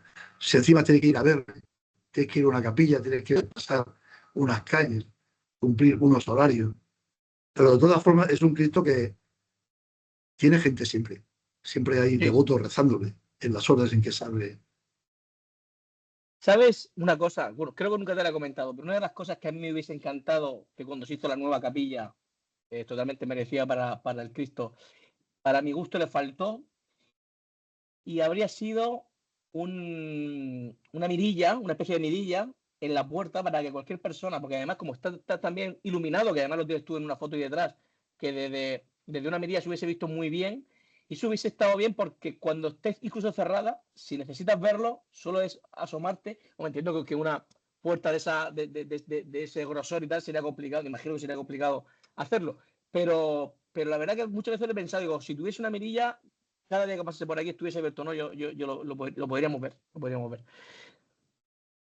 Sí, eso se pensó. De hecho, Rafa Melendreras, hizo Mm. un estudio de óptica para ver con qué cristales, por la distancia que había, pero aquello era más complejo de lo que parecía. Pero se estuvo viendo lo de la mirilla. Se estuvo viendo lo de la mirilla. Bueno, Rafa, que además su familia, su tía cumple este año 50 aniversario de la camarería del Sí, Cristo. Que además aquí sí, llevo, sí. el día de la procesión nos regaló un colgante, su tía, a todos los estantes. Y aquí lo llevo puesto desde ese día. Oye, Carlos, no te voy a quitar mucho más tiempo porque, como ya hemos dicho antes, mañana sales para Pamplona.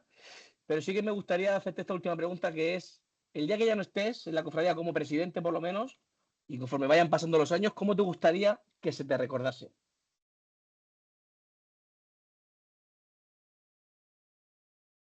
Uf. El que ya se me recuerde, ya será todo un éxito. Ya será todo un éxito, ¿no? No sé, pues por lo menos que diga que es una persona que se dedicó un cuerpo y alma a la cofradía, con mis aciertos, que serán los menos, y mis errores, que sin duda serán los más, ¿no? Pero que digan, pero esto me trabajó por ir más, no escatimó esfuerzo alguno para su cofradía y trabajó siempre con ilusión y con mucha confianza en que todo, con la ayuda del Cristo, saldría adelante todos los proyectos en los que se embarcó y en los que embarcó otra gente. Con eso sería ya un éxito, ¿eh? Un éxito.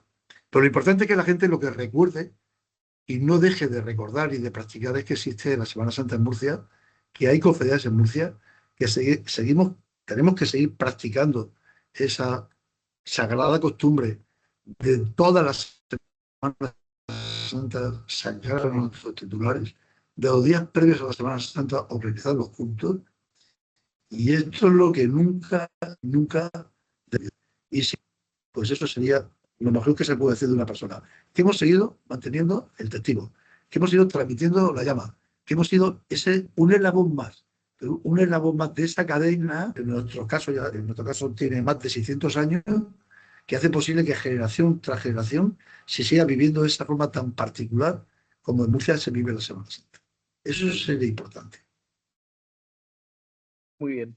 Y ahora ya una que no tenía, la verdad que cuando me preparé las preguntas, que muchas de ellas las he leído, otras no, esta se me escapó, pero es verdad que hay mucha gente en Murcia, muchos cofrades, muchos estantes del Cristo y muchos feligreses del Carmen que se preguntan si algún día vamos a volver a ver algún ángel más alrededor del Cristo. Es un tema que está también muchos años ahí encima de la mesa, que mucha gente dice, pero si es que Carlos es abogado, ¿cómo no ha denunciado a alguien se supone que los tiene y tal? Y hombre, porque si es abogado no quiere decir que él vaya a ir a denunciar a todo el mundo. Porque ya no sé si es realidad, si es leyenda, que se dice que se sabe dónde están, que no se sabe dónde están, que algunos sí, que unos están para restaurarlos, que otros no, que si después de guerra, en fin, pues todas estas cosas que seguramente tú sí las conocerás mejor que el resto de los mortales.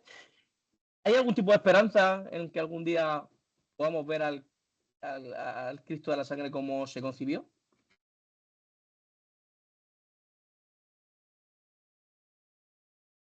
Carlos, ¿me escuchas? Eh, los ángeles del Cristo, mucho antes de que se perdieran la mayor parte de ellos, sí, Sí, sí, te escucho, te escucho. sí, los ángeles del Cristo, antes de que se perdieran la mayor parte de ellos, ya la directiva de aquella época decidió suprimirlos. ¿Sí? Es decir, eh, había ángeles que estaban en poder de la cofradía, pero la directiva de la guerra decidió que esos ángeles no estuvieran dentro del paso, ¿no? ¿Posibilidad de que vuelvan algunos de los ángeles? Seguro que sí. Lo que sí que te puedo decir es que en mi etapa de presidente eso no va a suceder. No va a suceder. Entre otras cosas porque no puedo, para no perjudicar ciertas acciones que hemos hecho, pero Sí. eso no es cuestión de unos meses ni de unos años, ¿no? Yo creo que por lo menos dos ángeles van a volver. Dos ángeles van a volver. Pero bueno,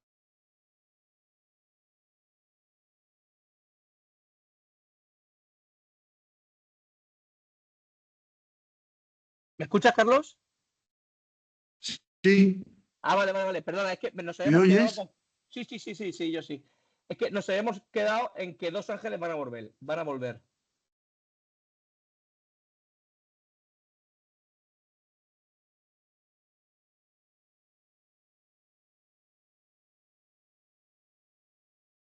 Creo que no nos escuchas, Sí, ¿no, Carlos? Ahora digo que nos hemos quedado en que al menos dos ángeles van a volver. A volver. dos ángeles creo que van a volver, pero no serán los próximos. Más de 4 años tardarán en regresar probablemente, ¿no? Pero bueno, como digo, no quiero anticipar ningún acontecimiento que pueda perjudicar las acciones que se están llevando a cabo, Por supuesto. pero a dos probablemente. Y luego tenemos un ángel que tenemos la convicción de que se destruyó, ¿vale? Y este será irrecuperable. Bueno, pues ahí queda. O sea que sí que hay que esperar, hay esperanza de Ahí que queda. la chicofradía, que la chicofradía pueda algún día rescatarlos. Oye, Carlos, ha sido un auténtico placer este rato que hemos echado. Espero que la gente, bueno, estoy seguro que a la gente le va a gustar tanto como a nosotros. Y desearte que vaya muy bien ese camino de Santiago y que nos vemos pronto por aquí. Muchísimas gracias. Pues muchísimas gracias, Fran. En Pues, cuanto terminemos del camino, nos ponemos a seguir trabajando por la cofradía. Y no descarto, por supuesto, todos los días estar en contacto con Inmaculada, Alcántara, con María Lara, ¿verdad? Porque la cofradía, por más que quieras, que no es el caso que no queremos, está permanentemente vinculado. De modo que caminaremos, pero sin perder de vista el horizonte de nuestra archicofradía. fenomenal. Pues muchísimas gracias, Carlos. Muchas gracias a ti, Fran. Encantado de Un abrazo. saludarte. Un abrazo.